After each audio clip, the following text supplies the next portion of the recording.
കോൺഗ്രസിൽ കലഹം തുടരുകയാണ്. സ്ഥാനാർത്ഥി നിർണയം പൂർത്തിയാകാതെ കോർ കമ്മിറ്റി പിരിയുന്നത് പതിവ് കാഴ്ചയായി മാറുകയാണ്. പത്തനംതിട്ട നഗരസഭയിലും കോൺഗ്രസിൽ സീറ്റിനായി അടിപിടി മുറുകുന്നു.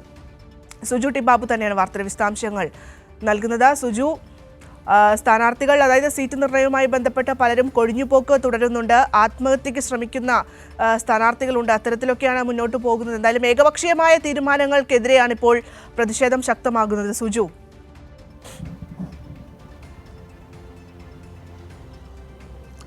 തീർച്ചയായിട്ടും അങ്ങനെ തന്നെയാണ്. പത്തനംതിട്ടയിൽ കോൺഗ്രസിൽ പൊട്ടിത്തെറികളും കലഹങ്ങളും തുടരുകയാണ്. ഇന്നലെ പത്തനംതിട്ടയിലെ നഗരസഭാ സീറ്റ് സംബന്ധിച്ചുള്ള ധാരണയിലെത്താൻ കോൺഗ്രസിന് സാധിച്ചിട്ടില്ല. അതിലെ സ്ഥാനാർത്ഥി നിർണയമാണ് വലിയ പ്രതിസന്ധിയിലേക്ക് എത്തിയിരിക്കുന്നത്. അതിൽ എടുത്തു പറയേണ്ടത് DCC വൈസ് പ്രസിഡന്റായിരിക്കുന്ന സുരേഷ് കുമാറിൻ്റെ കടുംപിടുത്തമാണ് സ്ഥാനാർത്ഥി നിർണയം അലസിപ്പിരിയാനുള്ള ചർച്ചകൾ അലസിപ്പിരിയുള്ള കാരണമെന്നാണ് ഒരു ഭാഗം നേതാക്കൾ ചൂണ്ടിക്കാട്ടുന്നത്.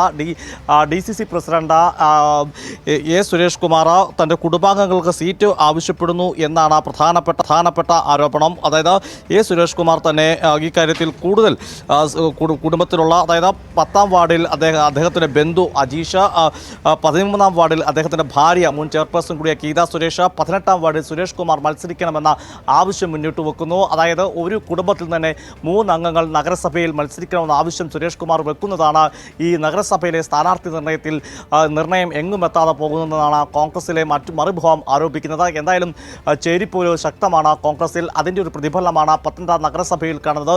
അതുകൊണ്ട് സ്ഥാനാർത്ഥി പ്രഖ്യാപനം നടത്താൻ സാധിക്കാതെ പോവുകയാണ്. ജില്ലാ പഞ്ചായത്തിലേക്കും സ്ഥാനാർത്ഥികളെ നിശ്ചയിക്കുന്നതിനും കോൺഗ്രസിന് കനത്ത തിരിച്ചടിയാണ്. എത്രയും വേഗം സ്ഥാനാർത്ഥി പ്രഖ്യാപനം ഉണ്ടാകുമെന്ന് അറിയിച്ചെങ്കിൽ പോലും ഇതുവരെയും സ്ഥാനാർത്ഥികളെ പ്രഖ്യാപിക്കാനോ പ്രചാരണം കാര്യക്ഷമമായി മുമ്പോട്ട് കൊണ്ടുപോകാനോ സാധിക്കുന്നില്ല.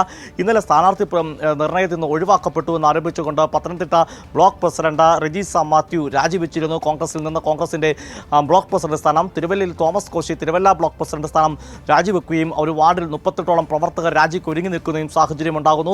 മറ്റൊരു പ്രധാനപ്പെട്ട വിഷയം എന്ന് പറഞ്ഞാൽ ദേശീയ കർഷക തൊഴിലാളി ഫെഡറേഷൻ, കോൺഗ്രസിൻ്റെ കർഷക തൊഴിലാളി ഫെഡറേഷൻ അത് പോഷക സംഘടനയാണ്. അതിൻ്റെ ജില്ലാ പ്രസിഡന്റ്, അതിൻ്റെ ജില്ലാ ഭാരവാഹി പ്രസിഡന്റ് തുടങ്ങിയ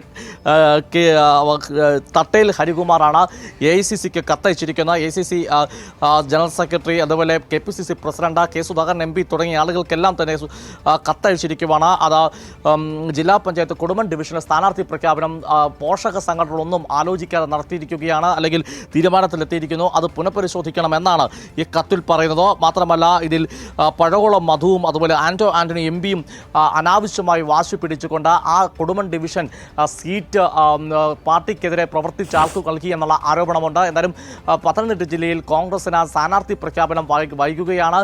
കലഹം തുടരുകയാണ്. ഭദ്ര. യെസ്, വ്യക്തമാണ്. സുജു ടി ബാബുവാണ് വാർത്തയുടെ വിശദാംശങ്ങൾ പത്തനംതിട്ടയിൽ നിന്ന് നൽകിയത്.